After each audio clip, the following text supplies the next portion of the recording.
नमस्कार।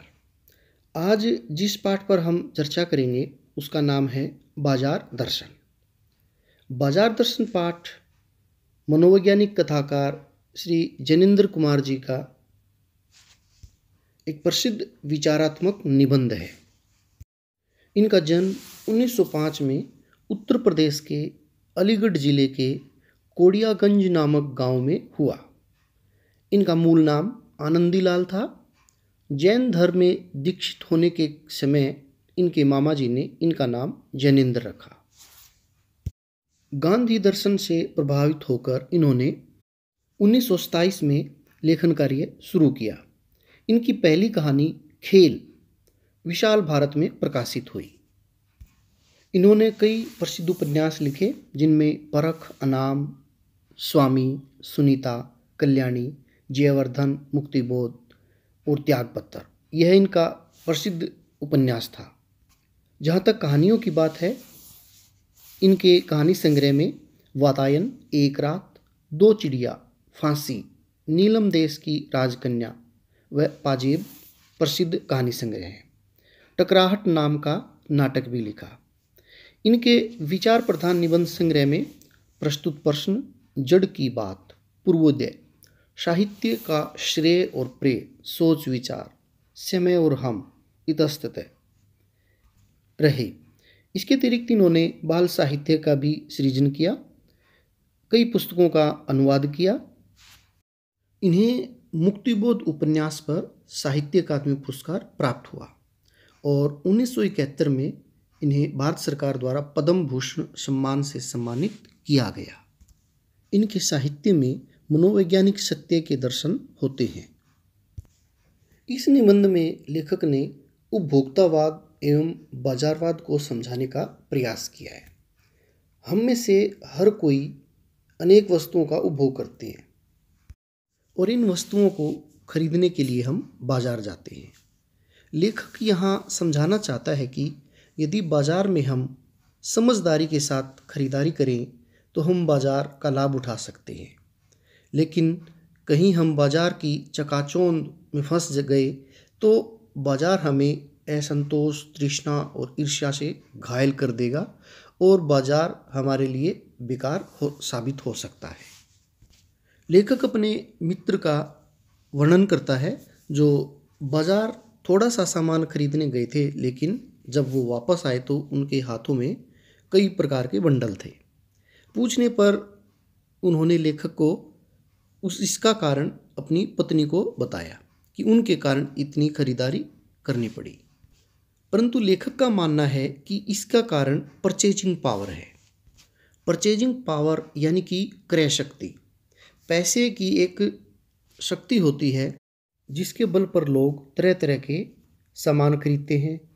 कोई मकान कोठी खरीदता है, कोई गाड़ियाँ खरीदता है, यानी अपने धन का प्रदर्शन के लिए तरह तरह की वस्तुओं को खरीदना ही यह पावर है।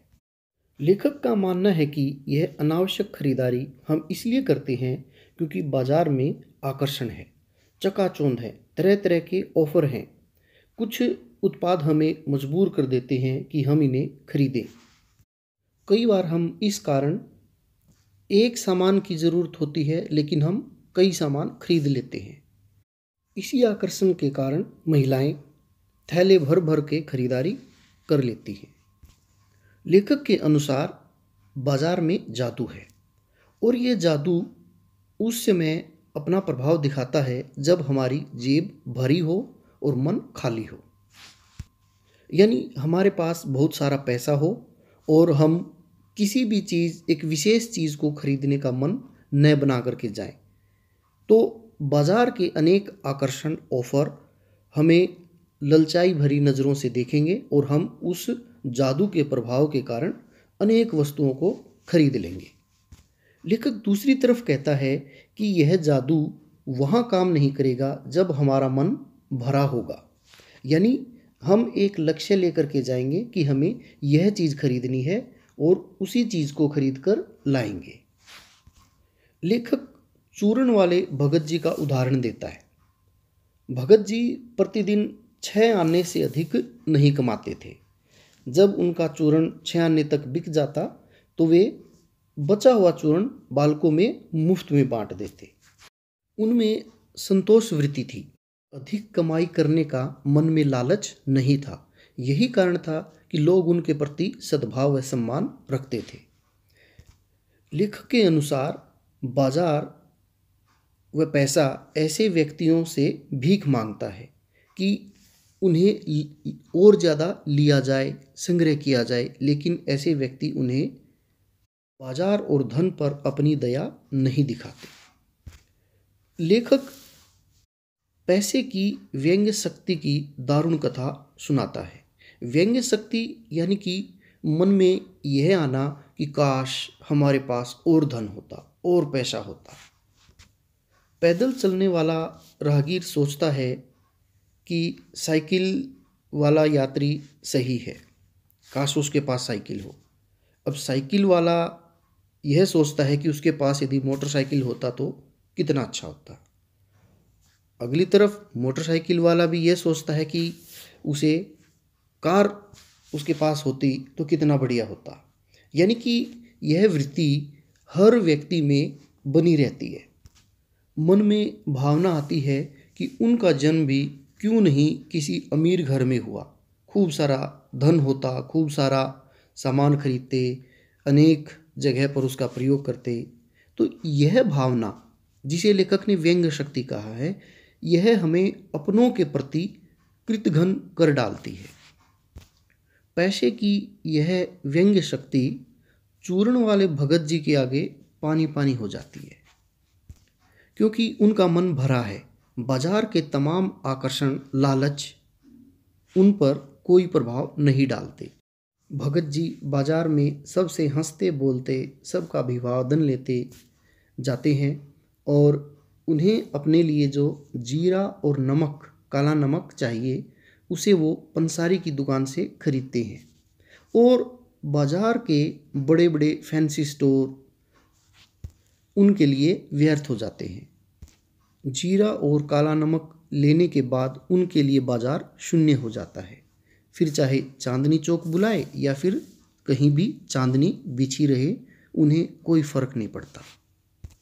जो व्यक्ति यह जानता है, यह समझता है कि उसे क्या खरीदना है, कितना खरीदना है, वही व्यक्ति बाजार को सार्थकता प्रदान कर सकता है।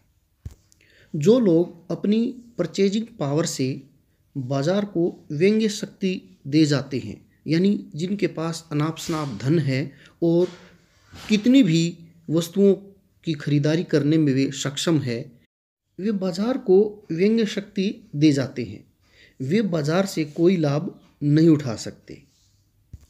ऐसे लोगों के कारण ही बाजार में छल कपट बढ़ता है, स्पर्धा बढ़ती है, बाजारूपन बढ़ता है, मनुष्यों का आपसी भाईचारा नष्ट होता है। बाजार में फिर व्यक्ति खरीदार दिखते हैं। बाजार में शोषण बढ़ जाता है, छल कपट, ठगी का माहौल बन जाता है, मानवीय मूल्य नष्ट हो जाते हैं।